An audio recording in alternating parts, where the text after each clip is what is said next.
بمنجستي إثيوبيا يتحصل لوزبلو سممع بريتوريا ملكتو كاب ودب حوحات ازتوها بمجلتي بموتن سقاين حزب تግራይ زيعقب شوهات منجستي إثيوبيا سممع بريتوريا بقلصينا متحاس تسغاغير لويلوز جمر مجلጽ حوحات حزب تግራይ سلام كواتن كبراتن تخاتلتينا بوبنيسكو عبد الحمد صاحب نز channel حدشن انتخونكم لايك سبسكرايب بمقار جمرو لمونكم تلمو حدشن تكسان صعباتنا واخم كنبلا سنات محو سناي صالحيت درونات منجست إثيوبيا ام مقاله تدغاغامي سلاي يغبرا خمزلوا تغليصو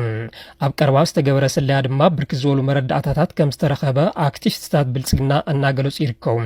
كابتم حبري تاريخي ولم زولم دما مرحت عطق حيل فانم مس مرحت حوحات ام مقاله خمز قنين افستفالالي غدات كم زتين بدوران رييوم كبل دما باكتيفستات بيلو اغاو يحلم كاب قندي قلبتنيا اكتيفستات سرعت بلصغنا حدا زخونه ناتنا ايل مكوننن كالوتن زوزعوا حبريتات كم زملكتوم حزون درون ليتي ام مقله النازاون تحدر كم زلا زملاختيم درون زي مبال امورانا نابل صوعاتي اكتيفيست او سماي مقلك زاون دحر مصنح ناب اديس ابا بركز ولا مردات حيزا خمس تملست زغلص افنياتي سرعات ارعت ويانه كسكم زوسون مرحت فانو ام مقلن شعت معلتات كم صنحن كل عينت محبحب كم استغورلهم يجلص بزيون مس مرحت حوحاتن شعبيان كم استزاراربون استيز جمهور وركب علاون خونلهم كم زحاتوتن بمجلاص اب تحتتي ورار حيل زركم معراب تግራይ ንምርካብ ድልዋት ከም ዝኾኑ ነገር ግና ታሕተዋይ ማሕበሩ ፋኖ ክቋወሙ ስለ ዝኽእል ብልዓሎት ኣመራርሓ ጥራሕ ተተሓይዙ ንኽጸንሕ ተስማሚዖም ይብል ከምኡውን ብክልተ ካራት ጻወት ዘሎ ፕሬዝደንት ጊዜያዊ ምምሕዳር ትግራይ ታደሰ ወረደ ንሰራዊት ትግራይ ክሳብ ሕዚ ኣዛዚ ዘይምምዳው ከም ዝተገምገመን በዚውን ይቅረ ተሓቲቱ ብውጽጽ ከም ዝምድብ ምስማዕምዑን ብድሮን መረዳእታ ኣኪብና ዝብል ብልጽግና ክሳብ ሕዚ ናብ ዓዶ ውግእ ንምምላስ ሞራል ዘይብሉ ሰራዊት ትግራይ ናብ ኩናት ንምእታው ዘኽእሎ ሞራል ንምጉልዋት استفالالي صعرتات يجبر كم زلون مكلاخلي متقعت حيلا اير زخون غدا غدي نخوعت يجبر كم زلون تعزيمنا دمايلوم اتادرون بزح نجر حيزاتنا مسيا زبلتي حبريتا ويانا بالعل حزب تግራይ مصنات علي تفصمي لا بروباغاندا نمفتار حدش ناي ميديا انفت كم زحبتن ازي مسرح دما ريبابليك تግራይ نمدلاو كحجز توحيل زغبر زلوم قدم كبل بزعبا نصانت تግራይ زوج سند كم استادلو درنا ارينا خوين غنا بمخنيات اتحاز زلو مكفال نغيزيو نخي زرغح توسينو تقوميط يركبكلوم نايتي سرعات اكتيفستات يصحفولهم كابزيو توساخي ناي سراويت مكلخال هاجر رينجرز مسل كداونتي زخزونو لبوتاون ابي مخانو ارينا يزبل خوينم اتيكينات مستولع فيدرال منجست هلقيت عليه فصيمون ببالن نتينا بكوينات كاتو زيدل حزب تግራይ نابتي كوينات نخصنبر نملعالن محبرسب عالم دمام او غنم نمسلافن سرعو زلو وديت مخانو كابتي ناي درون مردا تاريخينا دما يبل اتي حبريتام امريت تግራይ كوينات ككاي زحسب زلو شعبيا دما بتي زحسبو درجه خطقوم سلازي كعالم كفي واميو زلوم አረጊቱን ውስን ተተኮስ ጥራህ እንሃበም ዝጽገን መሳርሕ ያምጹልይ አነ ክጽግናልኩም ይብሎም በመላው ዕጓት ከም ዘይኮኑን ንሰራዊ ዝተአቶ ቃል ናይ መሬት ዕደላን ናይ ማህያ ምትዕራይን ከማሉ ስለዚህ ቃሉን ዳግም ተቃውሞ ንኸይልዓል ወያነ ትጓይ ላይብል እቲ መሪሕነት በኤርትራ ቢሉ በቢሊዮናት ዝግመት ወርቂ በኮንትራባንድ አብ ዱባይ ኡጋንዳ አዲስ አበባን ካልኦት ሃገራት አውሮፓን በመሻጥ ኩናት ይመጽኩምሎ በመባል ሚስኪን መንእሰይ ትግራይ ኣብ ድኽነት ክነብር ይገብረሎ ዝብል ብልጽግና መንእሰይ ትግራይ ብፍላይ እቶም ዕጡቃት እዚ يأكل يبلغهم زلون أمورانا دما زيومن كالي زي نجارو نجارات حيزاتنا بسلام تمالي سالا بمبال اتي سللا عود كم زنبري مسكرون برجز اتي حاوليتا خندي إذا أكل تخكلين يأيز بالحتو خم زلو قوينم كم ناتنا أهل موكن ننزبولو قبل الحزب تግራይ جبن جونوساي نخفت سام ناي وعلم إجام ستتصواتهم نخبرهم زحدرو أكتيفيستات زوج وحابريتا كاب فقادن أفلوتان أزست سراويت إثيوبيا خاون كم زي خيل بوزحات يزاروم حوحات بلصقنا ليتليتنا بتግራይ درون يلخلو بمبال خاص صنحنت تكون قدماي منستر ابي احمد 18 تقمت 2018 عام تمرت ابارلاما قريبهم اب تግራይ ዘሎ ኩነታት ሕርሻን ምዕዛብ ድሮን ናብ ትግራይ ንልእኽ ነርና መዋሎም ዝከሪም ቀዳማይ ሚኒስትር አብይ ዋላኳን ፖለቲካ ሃልኪ ፖለቲካል ኮሬክትነስ ሕርሻን ምዕዛብ እንተወሉም ናብ ትግራይ እትላቕ ድሮን ስራሕቲ ስለላን ምክያድን ሓበሬታን ምእካምን ከም ዝኾነ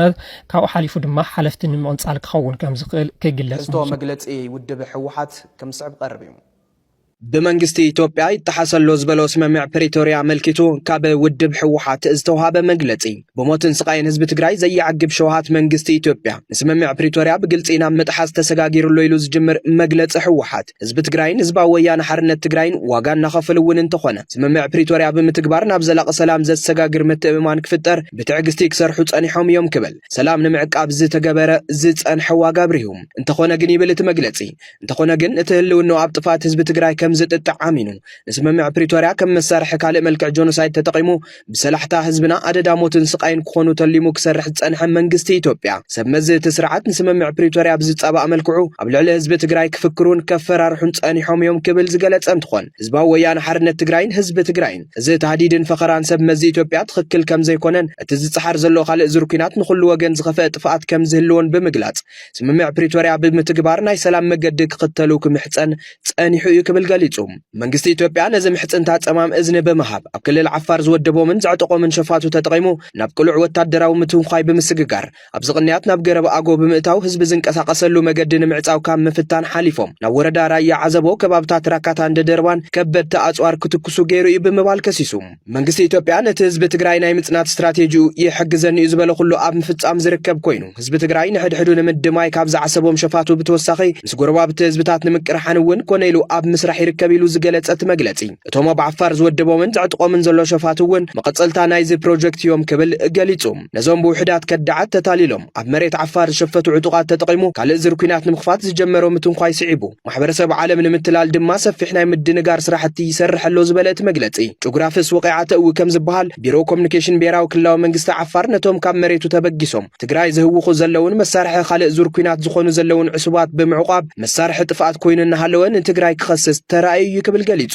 እዚ ክሲ ካብ ሓቂ ዝርሐቀ ኣብ ርእሲ ምዃኑ ነቲ ህዝቢ ትግራይ ምስ ጎረባብቲ ህዝብታት ሰላም ንምፍጣር ዝጽመሞ ዘሎ ተደጋጋሚ ጥፋኣታት ዘይምጥን ክስውን እዩ ኢሉ ሰብ መዚ ብሔራዊ ክልላዊ መንግስቲ ዓፋር ትማል ንህዝቢ ትግራይ ሓንቲ ባነ ምሕላፍ ማለት ንትግራይ ኦክሲጅን መሃብ ስለ ዝኾነ ኣይተሓልፈን ብምባል ብዝፈጸምዎ ጭካነ ኣብ ክንዲ ምንሳሕ መሳርሒ ካልእ ዙር ጥፋኣት ክኾኑ ኣይግባእን ዝበለ እንትኾን ሕዚ እውን ካብዚ ጥፋኣቶም ተቆጢቦም ነቲ ብወገን ትግራይ ምስሓው ህዝቢ ዓፋር ሰላማዊ ርክብ ንምፍጣር ዝግበር ዘሎ ጻዕሪ ክድግፉን እጃሞም ክዋጽኡን ይግባእ ክብል ገሊጹ በዛ አጋጣሚ ህዝቢ ዓፋር ነቶም ትግራይ ንምህዋኽ ብመንግስቲ ኢትዮጵያ ዝተወደቡ ዕሱባት ምስሓውና ህዝቢ ትግራይ ከይተባእሱና ውጹልና ብምባል ዝገብሮ ዘሎ ቃል ሰጠናኺሩ ከም ዝቕጽል ህዝባዊ ወያነ ሓርነት ትግራይ ዘለዎ ጽኑዕ እምነት ዝለዓለ ምዃኑ እውን ኣስሚሩሉ ናይ ዝኹሉ ተግባራት ተላምን ፈጻምን ዝኾነ መንግስቲ ኢትዮጵያ ሕዚ ድማ ስምምዕ ፕሪቶሪያ ብምጥሓስ ናብ 28 ጥቅምቲ 2018 ዓ.ም ኣብ ዘውግሕ ለይቲ ደብዳብ ድሮን ፈጺሙሎ ዝበለ እቲ ውድብ እቲ ደብዳብ ድሮን ኣብ ኣባላት ሰራዊት ትግራይ ነበርቲ እቲ ከባብን ጉድኣት ኣብጽሕሎ ክብል ገሊጹ እዚ ደብዳብ ድሮን ስምምዕ ፕሪቶሪያ ሙሉእ ብምሉእ ዝጥሕስን ነቲ ስምምዕ ናብ ዝኸፍአ ሓደጋ ዘእቱን ተግባርን እዩ ክብል እውን